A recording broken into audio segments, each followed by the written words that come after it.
Attention Guilford County! Are you ready for positive change in our schools? Introducing Bill Goebel, a true champion for our students, parents, and teachers. With years of experience and unwavering dedication, Bill Goebel is the leader we need on the school board. As a former board member at District 3, Bill is already making a difference, shaping policies that benefit our community. Vote for Bill Goebel for school board, and let's build a brighter future for Guilford County together.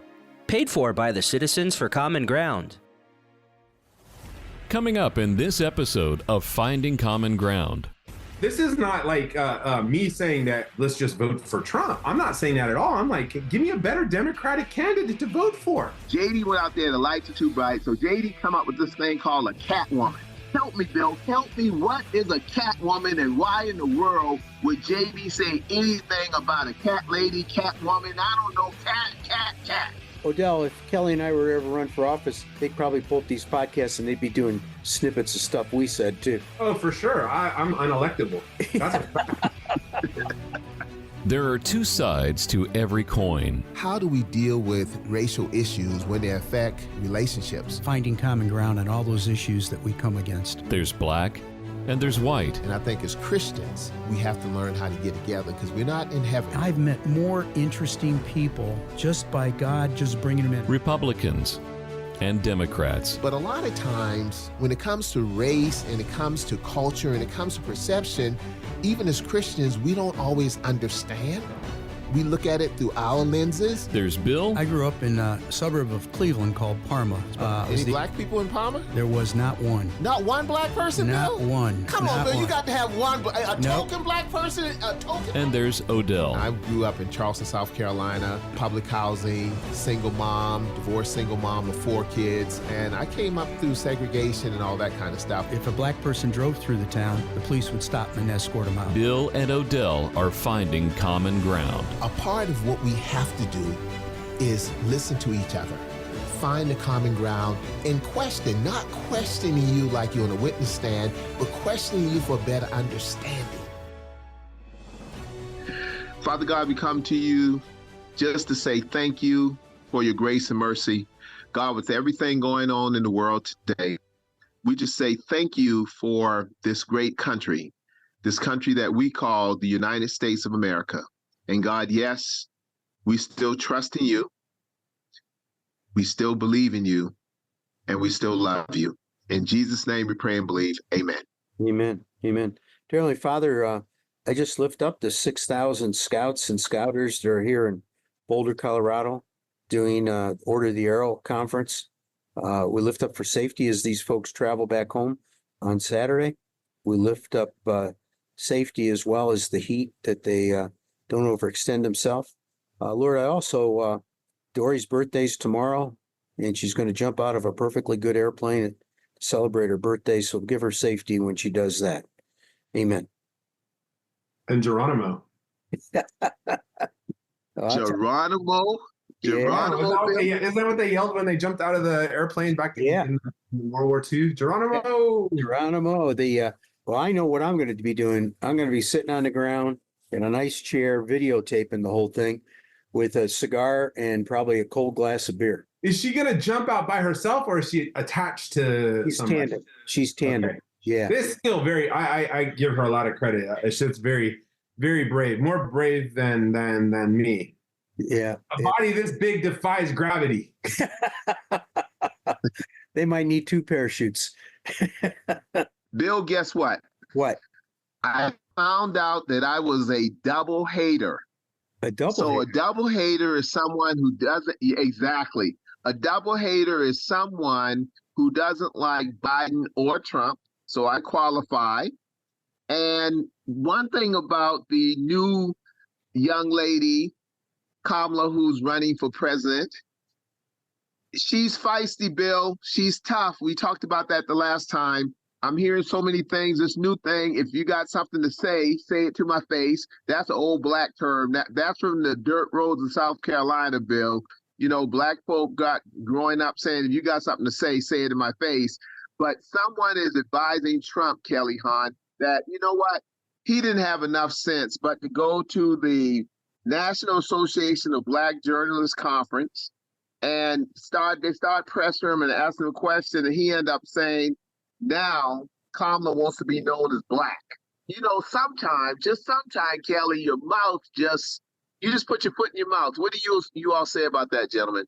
Well, I mean, it's not like he doesn't have a history of saying stupid things. I mean, I think that's the majority of the problem that most people have with Trump is just his inability to control himself, control his emotions. Yeah. He's just like a petulant child.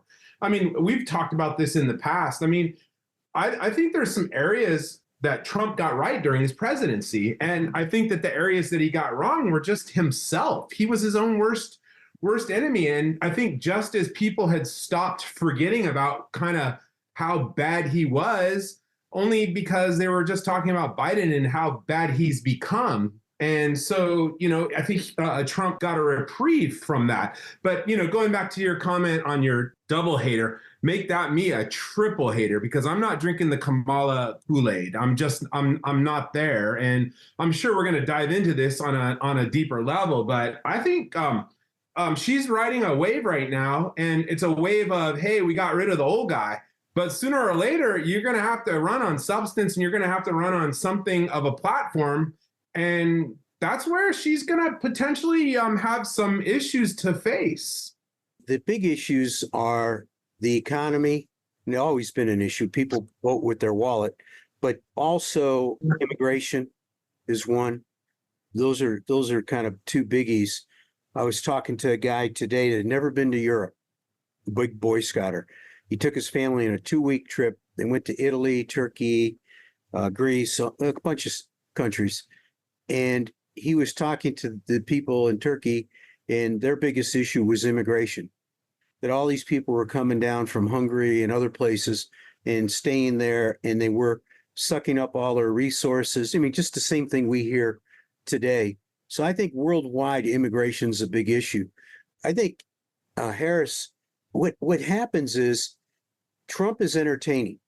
He's an entertainer. He knows how to say things to entertain. And so he goes in with that mode. And, his policies, a lot of his policies worked well when he was president. But his tweeting and all the rest of the stuff got everybody too much drama. And so I think that's going to come back, and it's going to be hard for him to attack a black woman or a woman without looking like more of a racist or more of a individual that doesn't like women and has no respect. I would agree with you, Bill, on that, had Trump not run against Hillary Clinton. Okay. And so you could play that card. Of course, being multicultural, because she's Indian, she's East Indian, she's Jamaican, she's Black. Yeah. I mean, she's multicultural. But I mean, Trump's already run a campaign against the woman. So that gives a big advantage to Trump right off the bat. Kamala's never really run a campaign effectively in her life. I mean, I've seen people talk about her as being kind of a coddled candidate. I mean, from her appointment as the attorney general all the way through the Senate, where, in California, she was guaranteed to win. So she's not like a battle-tested, battle-hardened candidate who's been through the ringer. And Trump has been through the ringer. He continues to be through the ringer. He was in the ringer for 4 years that he wasn't president. It's true. That's true. Well, here's the thing on Hillary, that there was a lot of people didn't like Hillary. They just were anti-Hillary. So Harris has the benefit of coming on at the last minute, so she doesn't develop. But she was a terribly unpopular vice president. I mean, there was talk that Biden was going to dump her from the ticket as much as 7 or 8 months ago. There was a question of whether or not she was even going to make the VP ticket. But that's the problem is that right now there's euphoria, right? We got rid of Biden. Everything is good. Now at least we have a fighting chance. But okay, now the candidate Kamala has to appear. And so she's going to have to quickly identify who she is and what is her platform, because after the euphoria wears off, and the people that kind of successfully maneuvered to get her into that position, they're going to have to make sure that she can do better than she did in 2020, where she didn't capture one delegate. Not one delegate. There's people in the Democratic Party that got delegates that could make a good argument that they should have a shot at a convention to represent the Democratic ticket. A lot of people, you're right, people jumping on the bandwagon. I just got a message through X Mark Cuban and LinkedIn co-founder Reid Hoffman joined forces and united 100 venture capitalists to back Harris for president. And he says, we're spending our days looking for investing entrepreneurs who are building the future. We believe Harris has the best platform to build our future. That's great. What is her platform? I don't know it. Do you know it, Odell? Do you know it, Bill? I mean, yes. I gotta be really, really careful here because this is not like me saying that, okay, let's just vote for Trump. I'm not saying that at all. I'm like, give me a better Democratic candidate to vote for. Give me a candidate that has some meat on the bone, some substance. Well, we have one. Her name is Kamala. The reason why she didn't get any delegates the last time is by a gentleman by the name of Congressman Jim Clyburn, who came out to the black folks of South Carolina when Joe Biden was getting his behind kicked by Bernie Sanders. And Jim came in and told the folks of South Carolina, and I'm one of them, to vote for Biden. And because of that, Biden skyrocketed through the polls because the black people kind of have a say-so in the Democratic Party. And that's probably why Trump, God bless him, went to the Black National Convention and it just didn't work out for him. So, Kamala, this is interesting that now a lot of the conversation here is about platforms and strategies and all that. And Trump was just talking about Joe's age and all this kind of stuff. It was all about the border. But it's very interesting because once Trump gets his butt kicked, because Trump's starting to look old. It's interesting how you swap out one old guy for a younger person, and now all of a sudden Trump looks old. Now all of a sudden, you know what he reminds me of, Kelly? It's a song, and I'm not saying this is Trump, but it's a song I used to sing when I was a little boy. It says, the devil went down to Georgia looking for a soul to steal, said he was in a bind because he was way behind, so he had to make a deal. Well, I think some people went to Georgia during the last election looking for some votes to steal because there wasn't a bind because they're way behind. So now people may have went to Chicago. Out of all the places, former President Trump talked more junk about black folk in the city of Chicago and how it's out of control and everything. So he's in a bind. He's way behind with the polls now. So he's got to go make a deal. So I'm not so sure he's behind. I mean, he was ahead, and then there was definitely a surge. But I've been looking at the polls, and I was looking at the polls just before we came together. And I mean, like, there's not this huge surge. I mean, it's still a dead heat. Any way you look at it, it was a dead heat with Biden. It's a dead heat with her. So he's a dead heat with her. I want to think he was beating Biden. I think after that first debate, he beat Biden like Biden stole something. But to your point, though, think about this. I was just getting ready to understand, Bill, the term yellow dog Democrat. I was kind of comfortable with that. And JD, went out there, and JD, the lights are just too bright for JD, guys. JD went out there, the lights are too bright. So JD come up with this thing called a Catwoman. What in the world is a Catwoman? So it's almost like Trump is trying to get black people's vote in Chicago when he talked all kind of junk about black people in Chicago. JD's out there and the lights are too bright for him, Bill. He can't even see, so he started Catwoman. Help me, Bill. Help me. What is a Catwoman and why in the world would JD say anything about a cat lady, Catwoman? I don't know. Cat. I don't know. It's a bad term. I miss you, Odell. I miss you. I miss you too, Kelly. He also said that single people should have no rights. And I'm like, golly, guys. Of course, Odell, if Kelly and I were to ever run for office, they'd probably pull up these podcasts and they'd be doing snippets of stuff we said too. Oh, for sure. I'm unelectable. That's a fact. I inhaled. So Bill, you think JD is just didn't know better, or maybe it's like the Mark Robinson thing where he was just laid back and talk about you should keep your skirt up, all this kind of stuff? You think sometime we're just boisterous and we out there just laid back, loosey-goosey, and just letting it fly, and they went back and got everything? Yeah, he also talked about Trump being a Hitler. some of his most entertaining quips are not so much, I mean, the stupidity of cat women and not having children. I mean, that's just like, you can't even explain it. Why try? Yeah. But I mean, some of his most hilarious moments are when he was going after Trump, saying what most of us feel about, the person who is Donald Trump.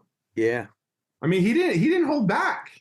No, he went at from both barrels. But what happened then? If he went after him, how did he end up being the VP? He kissed Trump's ring or kissed Trump's? Kids. Trump's kids recommended him to Donald, and that's how he got in there. And it's interesting, the guy who ran for Congress against Mark Walker. Yes. It was Trump's kids that convinced Donald to back the guy, the young kid. He used to work for Bud as a congressional aide. And it was Trump's. They went on a hunting trip, I guess, together, or a fishing trip with the Trump boys. And when they came back, they thought he was a great guy. They talked his dad into endorsing him. And, I saw Mark at a store, and he said Trump called him and said, "I don't even know who this guy is that I endorsed." So, and y'all say we're running on policies and all that kind of craziness. We're running on personalities. No matter what. Yeah, they're going to talk about the border. They're going to talk about all this kind of stuff. Listen, we don't even talk about Trump's convictions anymore. We don't talk about court. We don't talk about any of that stuff anymore because that's just where we are. That's where we are as a country. Well, we went from 2 flawed candidates to 2 flawed candidates. I mean, let's just call it what it is. I mean, we deserve better. The country deserves better. The country deserves more options. And this is what I don't understand. Maybe you can help me with this one, Odell. I'll throw this at you, okay?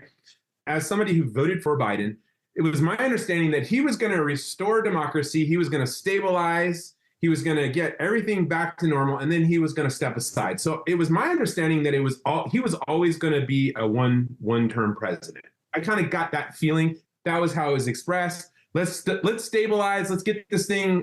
It's like hiring an interim CEO, and let's get this thing under control. Let's get it stabilized. Let's get post-Trump.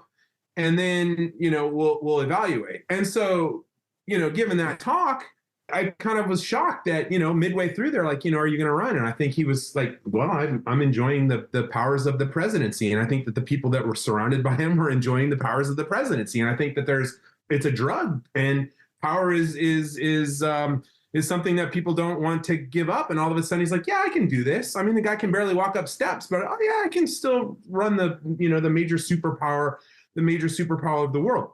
But I get to my question, which is that if that was the case, why didn't the Democratic Party push for an open primary? Why didn't they push for 4 or 5 fresh faces, and Biden, of which could be a person up there in that field, and then choose from some fresh ideas now that we're 4 years post Trump? And that's kind of what I was hoping for, or kind of expecting after 2 years. And then, the mumbling and bumbling and stumbling, and kind of what we saw, was the grand finale was the debate. And, here we are. But why wasn't this discussed earlier? Why wasn't there a Democratic primary? I mean, like, the Democratic Party kind of prides itself as being the upholders of democracy. It seems kind of undemocratic to me to not have something more than, okay, you're out, she's in, let's go. Yeah. Well, I think we've got going on is a couple things. Trump has hijacked the Republican Party with the MAGNA people. Mm-hmm. That 20% that is MAGNA, and they vote in a block, which is strong enough that if the number of candidates, no one's going to beat them. And I think Harris doesn't give Trump a clear target. I think because of being a woman of color, being multicultural. And I think that if the Black community gets behind her like they did Obama, she's going to win. She's going to win. Power is hard to give up. Uh-huh. Bill Goebel, my dear friend, said something once that when one of our presidents, I don't know, I think it was George Washington, Bill, correct me if I'm wrong, talked about term limits, and the king or someone said, because I don't want to misquote you, like, no one gives up that kind of power. Well, we've had President Biden who was forced, in Odell's opinion, to give up the power. We had former President Trump who was forced to give up the power. Biden gave it up with a whimper and a tear. Trump gave it up after failing to take over. We call that January 6th. I know some people say it wasn't really nothing like that. It was just a tour. Biden ran as someone, I'm going to be a bridge. And he started drinking that Kool-Aid and started smoking those cigars that Bill Goebel sent him for congratulations. And he didn't want to give it up. Giving up that power is hard. Biden was forced to give up the power. Trump tried to hold on to the power as long as he could.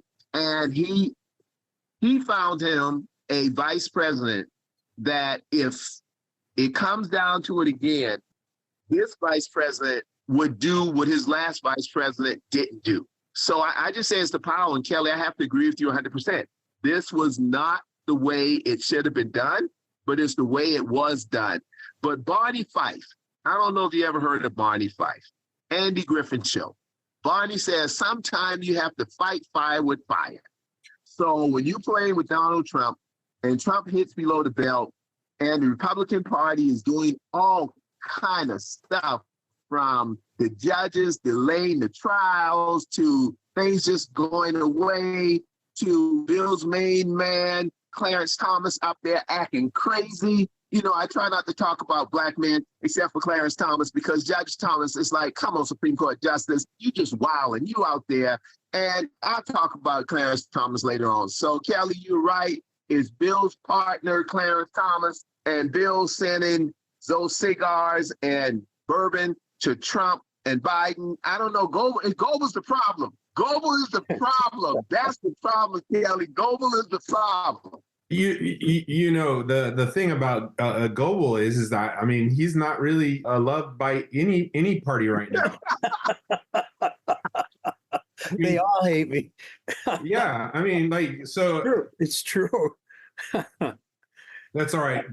Bill, if you were in my district, I would vote for you. Thank you. Yeah. I appreciate it. So, gentlemen, J.D. Vance is how old? 39 or something like that?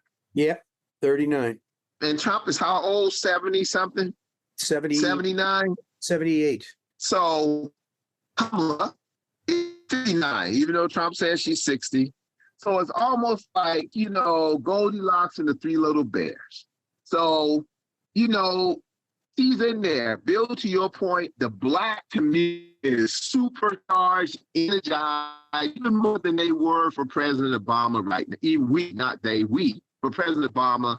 The AKAs, the sorority she's involved with, I see so much activity is everywhere. So not if the black community gets behind her. The black community is behind her. And don't think for a minute that the National Association of Black Journalists Convention, that Trump had too many friends there. So someone convinced him to go in there and get his behind tore out the frame. So whoever convinced Trump to do that, either you need to be promoted or fired. You know, I think Harris has a really good chance of winning. It's 50-50 right now, and it'll stay 50-50 through the election. I think that there's really you have your core Trump people and you have your core Democratic people, and there's that very slim middle. And I think that a lot of them have made up their minds one way or the other. I don't anticipate which way that will go. I think it will be a toss-up and I don't think anything will change it. I mean, barring some October surprise or some really, really bad performance, another debate debacle, call it a debate debacle. Barring that, I think that this thing goes in a toss-up and it comes out, it's anybody's guess. But I am, in all kidding aside, and again, I mean, I don't want to feel like I'm only pushing on Kamala, but I really would like to know where she stands on issues, because the last time I checked in on her, she scared me a little bit. I mean, as somebody who considers himself to be fairly moderate, very, very centrist, you know, when she talks about defunding the police, when she talks about the elimination of private insurance, when she talks about the Green New Deal, when she talks about some of these like very progressive issues, she's very unapologetic about that. And, you know, they have not been issues that you can win a majority on. They're very polarizing issues. There's a firm group of people that believe in it and are strongly behind it. And then there's not. And then there's the rest of us in the middle that think that there's some common ground in every one of those issues, but she's taken such an extreme position on them. How is she going to walk that back without having the same repercussions as, say, John Kerry being called the so-called flip-flopper. I mean, really, between the swift boating and the flip-flopping, that really was the kiss of death for John Kerry, and that should have been an easy election for him to win. When we get back from the euphoria of, okay, we've got a fresh face to take on Trump, we're going to have to get down to the issues. And what are her issues? What is she going to run on? What is it that's going to make her stand out? And it just can't be, I'm not Trump. I'm going to bring back democracy. Biden did that. Okay. We're 4 years removed from January 6th. We're 4 years removed from, the so-called fascist Trump. Okay, so now we're past that. So, and I understand that you're running against him, and there's the potential of that coming back into play. But what is it that you're going to bring to the table that's going to be more effective than the things that Trump did get right? There's some issues that Trump got right, and we've no need to rehash that. We've talked about this on former podcasts, and I've kind of expressed my views on on some things that he did get right. And then I love my favorite expression is the Trump delusional syndrome. The people that their minds just explode when they hear Trump. Okay, great, they're voting for Kamala. Kamala. I don't know. I feel like I always say it. Kamala. Kamala. I don't want to be disrespectful.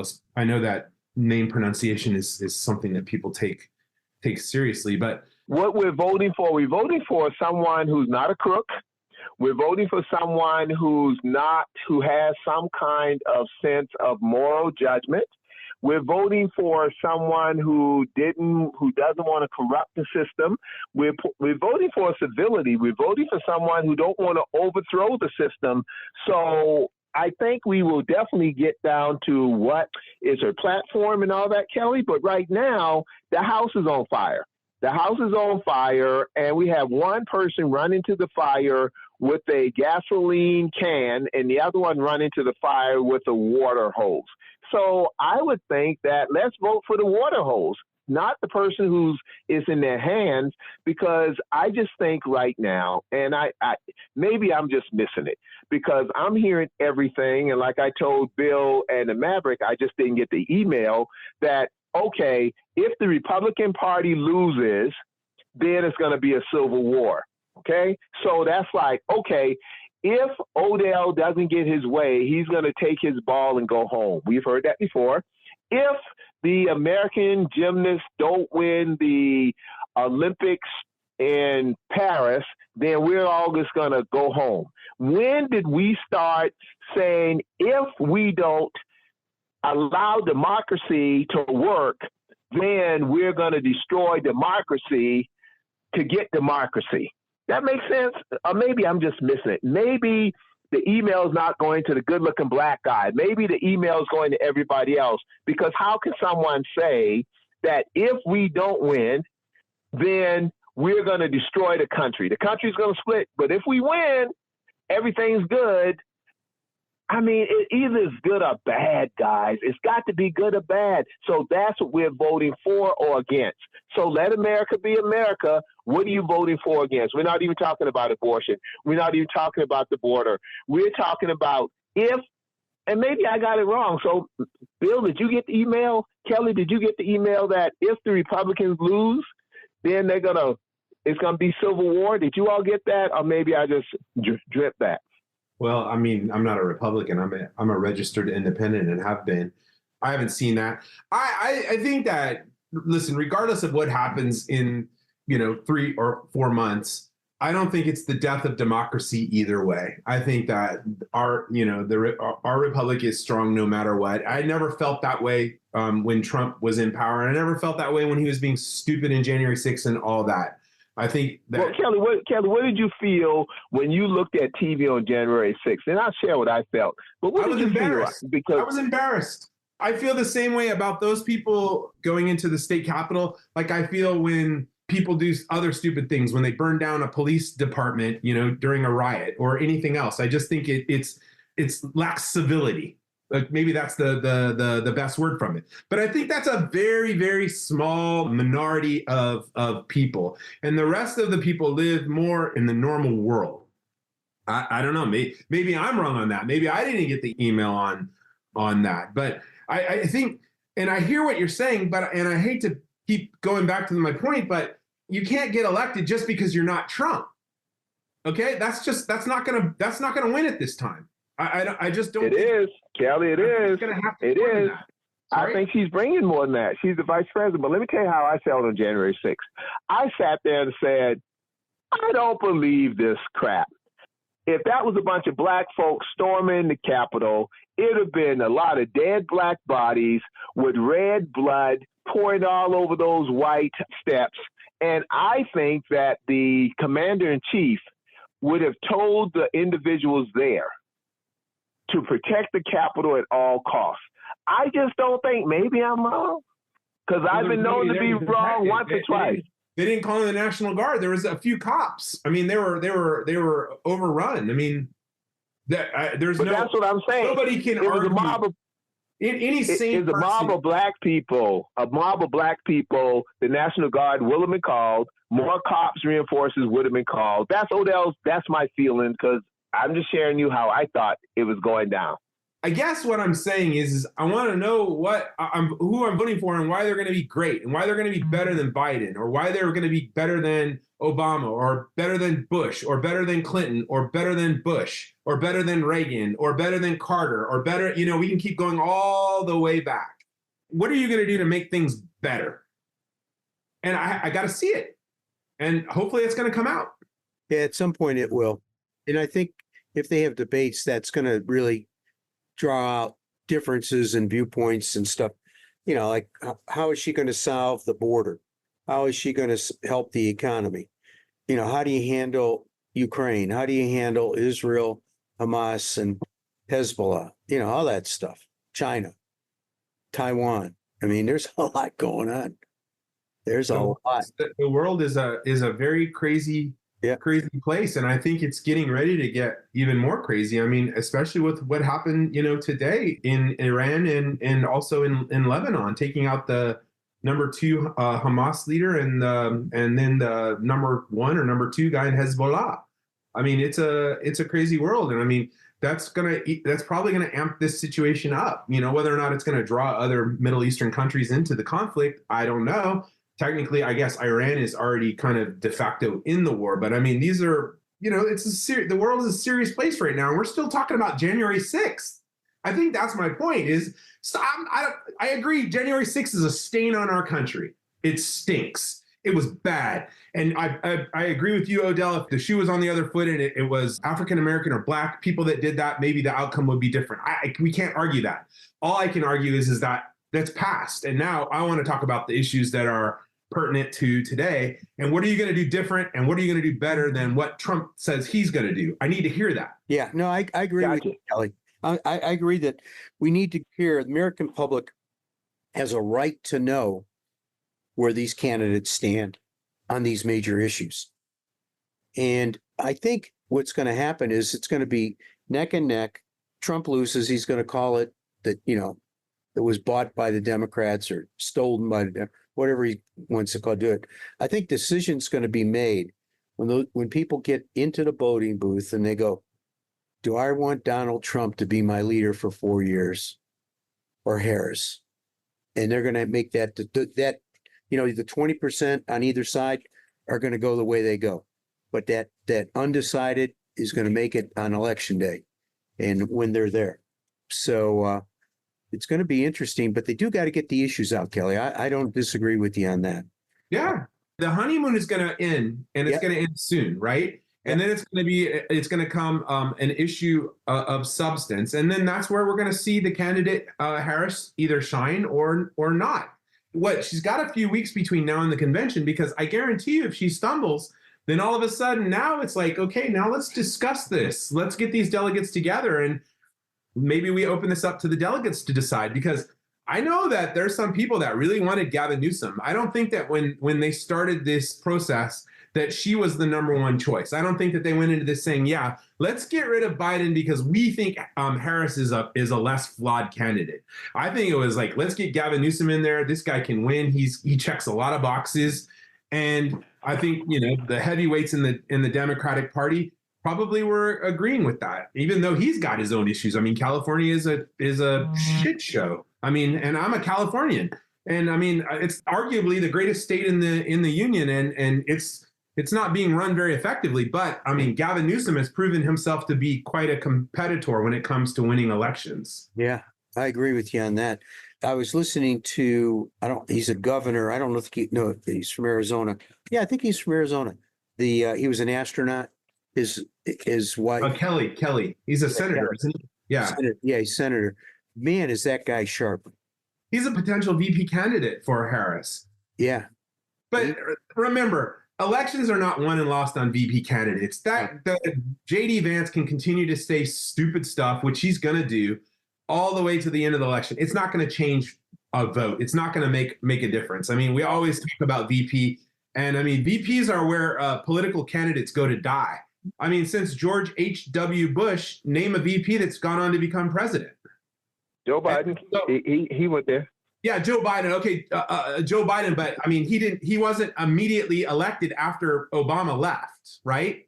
George H.W. Bush was the VP for Reagan and then became president. But since then, it's been a trail of tears for VP candidates. It's a tough position, right? But I do think. Yeah, I mean, it used to be where you put your political adversaries and you just put them to be quiet. And I mean, which is effectively what they did with Harris. I mean, nobody was hearing anything from Harris. I mean, was she the border czar? What was she in charge of? What did she do? I mean, I'm not really sure of what she did. And I mean, this is just all that I'm using to judge her from my current position is that, I mean, basically, there's nothing of substance for me to really sink my teeth into on her, except for they definitely have messed up the border. I don't think anybody, Republican or Democrat, and I think that both parties are equally to blame on that issue. So I don't want to come off as saying that this is a pro-Republican Democrat issue.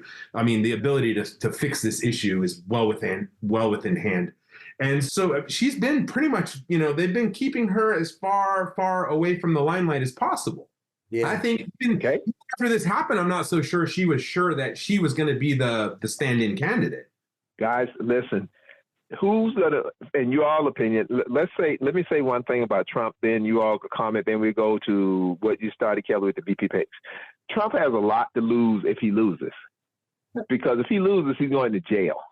If he loses, his company's bankrupt. If he loses, I mean, do we really understand the magnitude of what he's facing when the Supreme Court and some of the federal courts delayed rulings on all this stuff? This guy's walking around. He's a felon. He's got all these charges against him, unless someone says, well, what he did is not true. That's not true. And if he get elected again, what he tried to do the first time on overthrowing the country, he'll do it again the second time. And you're like, all we could do is go by one's past behaviors. So if he loses, what happens? He goes to jail, right? He loses his company. And if he wins, then what happens? He dismisses everything against him. So now all of a sudden we have people who can't be held accountable at no level. I mean, how does it work, guys? How's America going to work? But, just let me know so I could make the adjustments. Well, I mean, some of the charges, you could make some arguments that they're politically motivated, and others, they're very legitimate concerns. But I mean, the one that he was just, his charges on falsifying valuations, I'm sorry, but I'm pretty sure that most private equity companies do that every single day. And so, yeah, you got him, and I'm not so sure how much teeth that has. Now, on the other side of that, on questioning the validity of the election, 100% agree with you. I think that but I'm not sure. I mean, do they plan to bring any further charges on that? Where does that stand? They're waiting for the Supreme Court to decide about the immunity issue, and because of that, it changed some of the. But I thought it got kicked down to the back to the lower courts. I don't know. Maybe it has. Odell, do you know? Well, it's just like what Kelly said about vice presidents. People know where to send things, to sit on the desk, so they go to die. Like the judge in Florida, the whole thing with the records. She's like, listen, I ain't doing nothing with this because now I could keep my hands clean. If he wins, he's dismissive, and I'm still a hero. If he loses, I'm gonna try to keep my job. It's kind of like when people do things and things don't work out, then they run and hide. It's like, I wasn't that person. But Kelly, tell me about the VP picks. Bill, do you know about the VP picks? Because I think that Cooper dropped out. Like I said on last week's show, he's going to drop out to put himself in position to run for Senate. And I think either the gentleman from Arizona or I think it's Brashear from Kentucky, who I would like to see potentially be a presidential candidate this time, because that's a guy who I could vote for. If you're a democratically elected governor in the South, that means that you can really identify with both parties. And I think that has proven. I mean, look at no further than Bill Clinton. I mean, that's a winning formula. And I think he's a guy who can check a lot of boxes. I think you've got Kelly from Arizona. And then there was how many electoral college votes does Arizona have? How much does Philadelphia have? That's the key, because hey, it's somebody has to count, Yeah, I don't know how much the VP candidate swings these issues. Mark Kelly, I think he was elected part and parcel because his wife was, shot, and I mean he was never a politician. He just kind of grew into it, having been married into it. He was an astronaut, a brave man. But I don't know how much of a true politician he is. He's maybe just as much of an amateur at politics as Trump. But as I said, Cooper. I mean, look, Cooper's another great example. A great Democratic governor in a southern state who I think has done an exceptional job, and he's in a hostile environment too, because as Bill very well knows, the state government is controlled by the Republicans, but he's proven to be somebody who's more than capable. I guess my problem with Cooper is he's just kind of dull. I mean, he reminds me of like a high school history professor or a anthropology professor in college. I mean, very knowledgeable, very soft-spoken, very reasonable, characteristics that you appreciate in everything besides politics. And so I don't know, if that makes him flawed or not. I think him running for Senate is sounds very very reasonable. I think that he stands a very good chance of winning. I think for the other candidates, I don't know if anybody has their computer open and can see who her list is. There was well.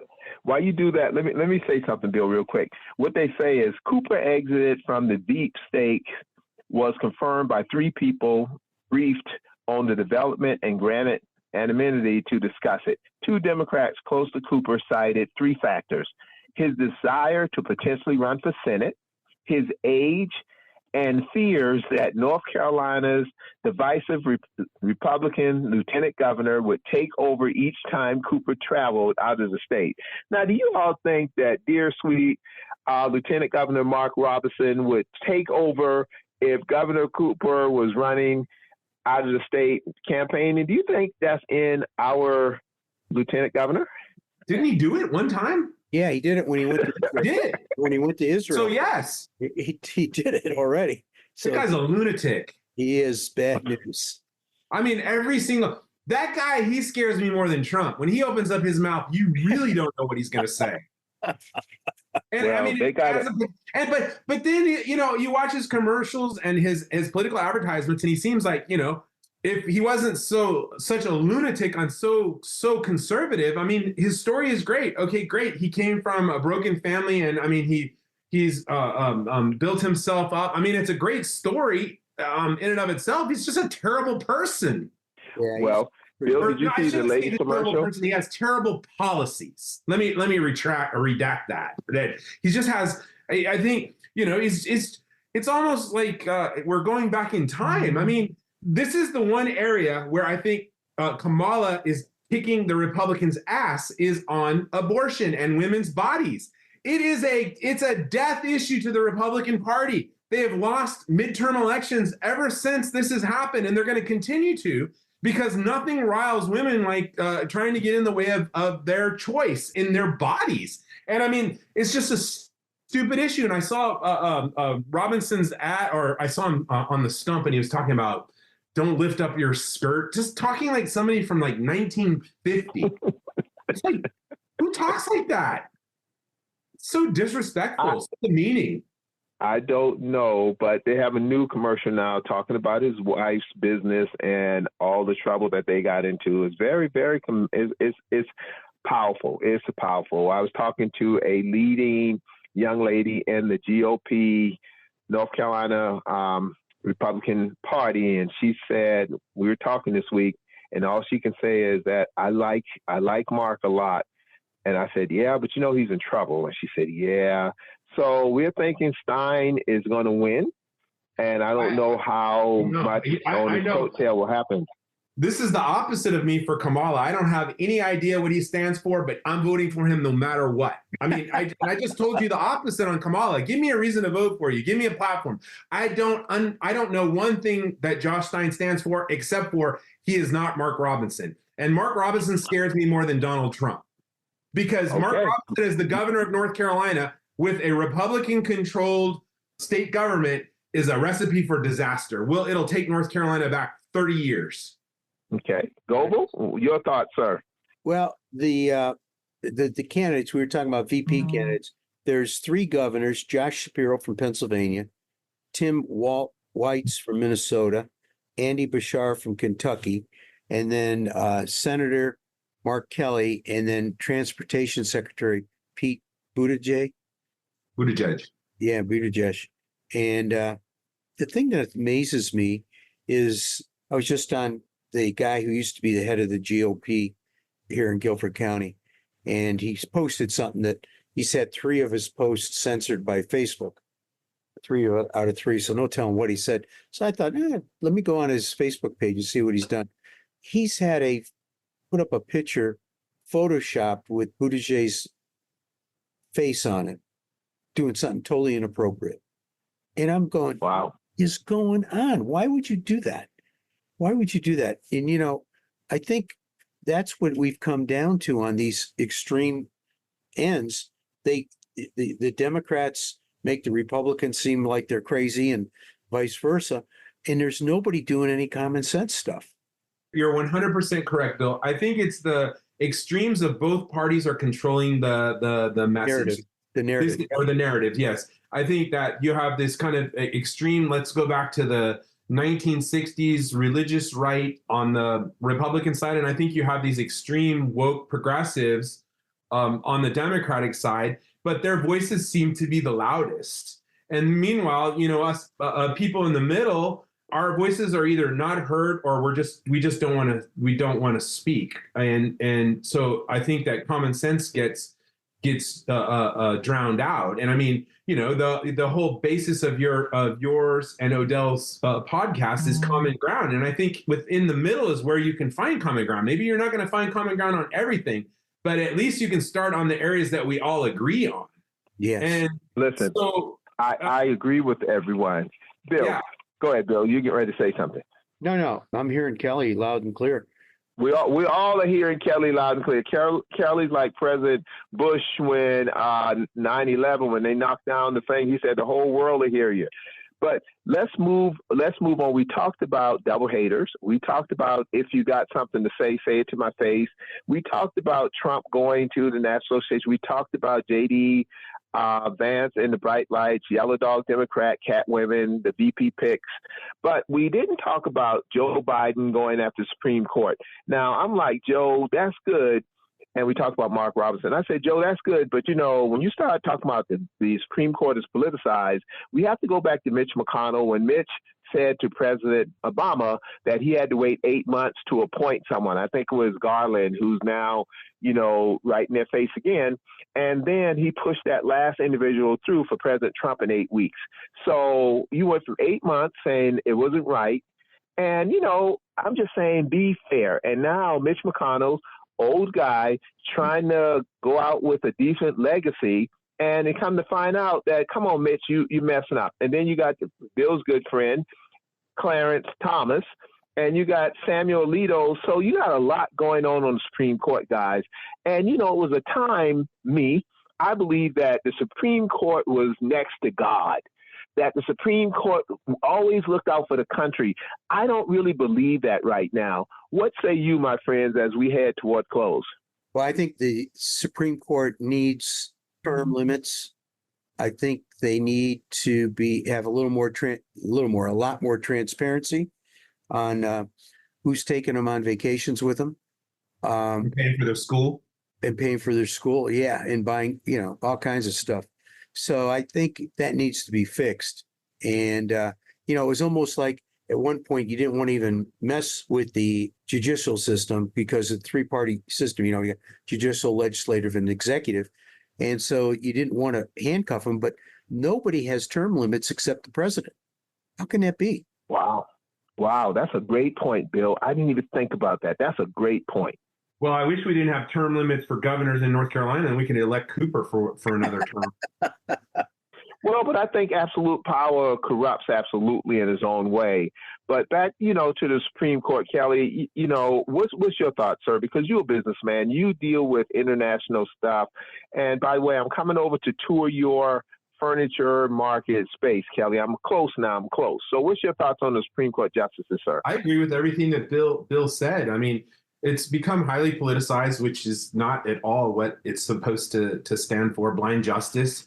But I don't think the answer is that stack it in your favor, because then when the next guy gets in, he stacks it in his favor, and then it just becomes more politicized. I think you just have to work your way through some of these older people, these older dudes, that seems to be a theme. And, if the Democratic Party is in power and you have a chance to replace them, you replace them with somebody who shares your values. I mean, that's how it's always been. If a Republican's in power, they replace them with somebody who shares their values. It was just, unforeseen circumstances that allowed Trump was able to get in 2 or 3. That's pretty uncommon that you would see a turnover, 3 justices. And so I don't think that Mitch McConnell. I know. McConnell gave him the one coming in. I agree with you. And the one going out. Yeah, Mitch McConnell definitely, he played politics, but I'm not so sure that if the shoe was on the other foot that wouldn't have happened. It just depends on who controls what, and so that's why elections matter. That's you can't put it any more bluntly, and that's why elections matter on every level, on a state level, on a national level. But Kelly, you're right. But think about this.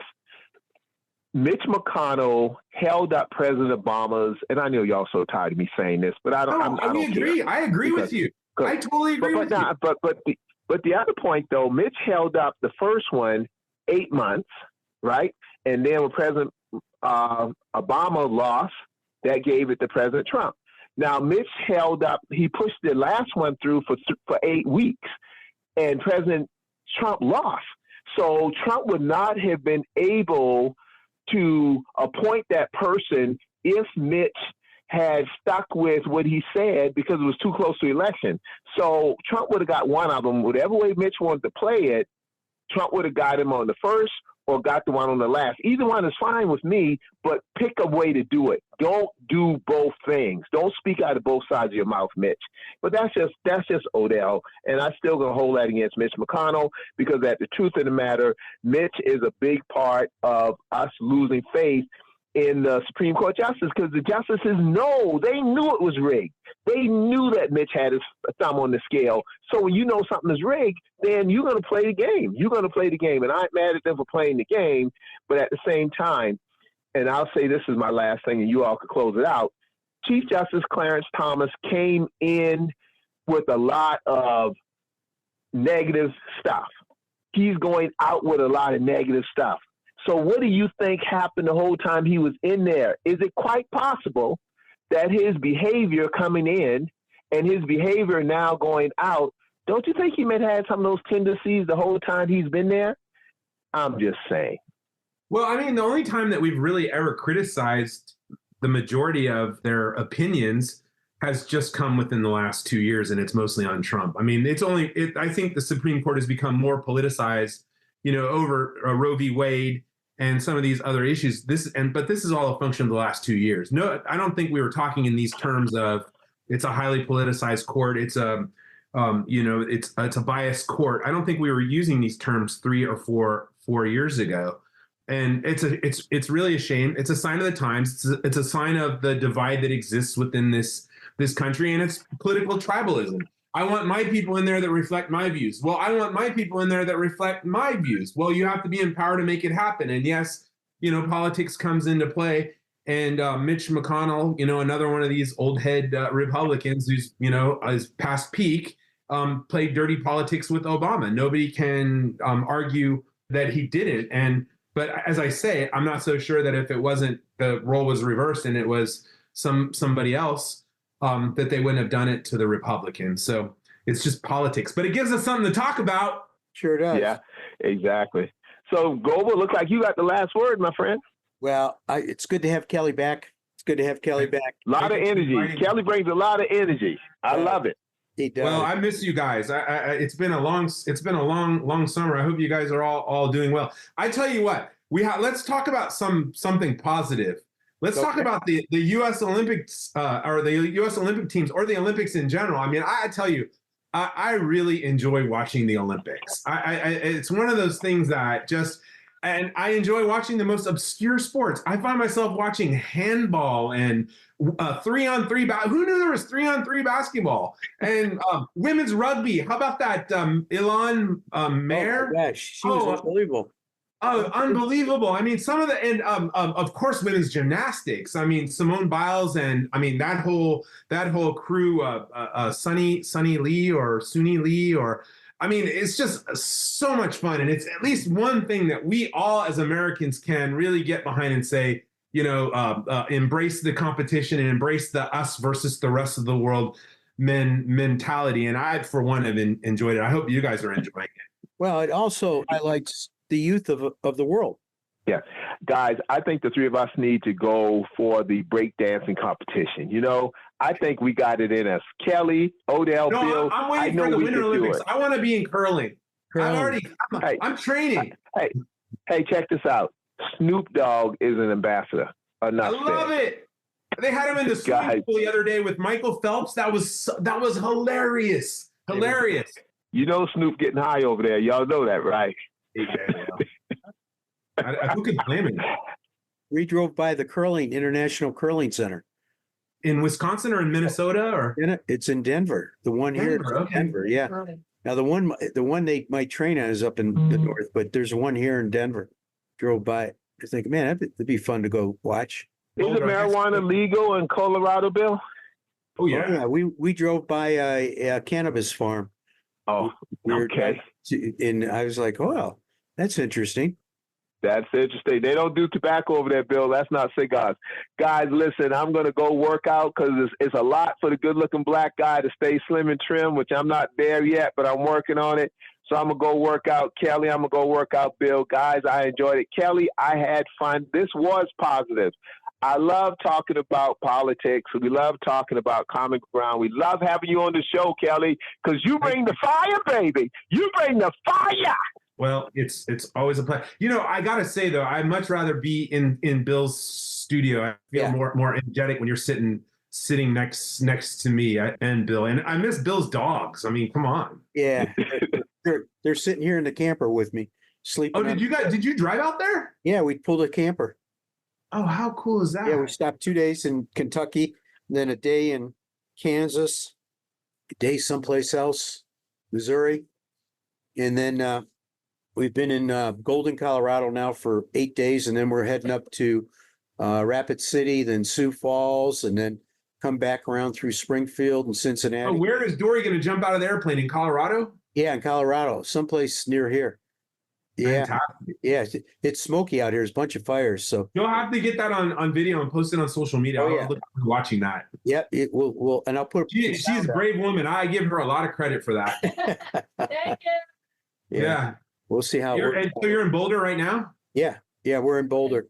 Golden. My dad got thrown out of the University of Colorado in the 60s. Did he really?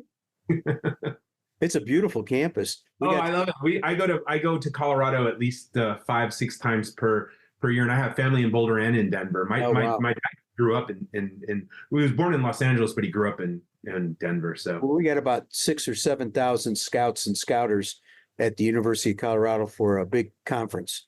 And so I volunteered to work in the trading post. And is it really smoky there right now? Yeah. California wildfires? Yep. I'll be in Colorado on Tuesday. I'll be in Denver. Well, yeah, well, you'll see it. They're still burning. It's really hot too, huh? Well, back then it might be a little better, but now it's really hot. Yeah. It's hot. Yeah.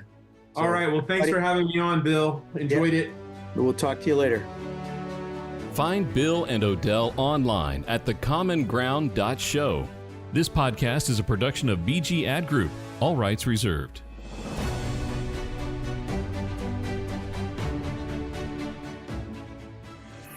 Attention men, here's an important new podcast you need to be listening to. So this whole issue about prostate and prostate health and all the challenges that we're having with it, but no one's talking. So that's the reason why I started this podcast, so we can talk, so we can get understanding. I understand I'm not a doctor. I'm not a medical individual. I'm just an ordinary, normal guy who had some issues to say, hey, let's talk about this thing. P is for Prostate with Odell Cleveland. Download anytime where you get your podcasts. And join for the full podcast at www.patreon.com/Odell Cleveland. Whether you're a big, medium, or small business, managing and growing the bottom line is important. Focus CFO brings the experience and financial acumen of a Fortune 100 chief financial officer to your company at a fraction of the cost. P&L help, internal reporting processes, or any business transitions or events. Focus CFO will help you and your team have a CFO in your company's back pocket. Focus CFO. Learn more at focuscfo.com.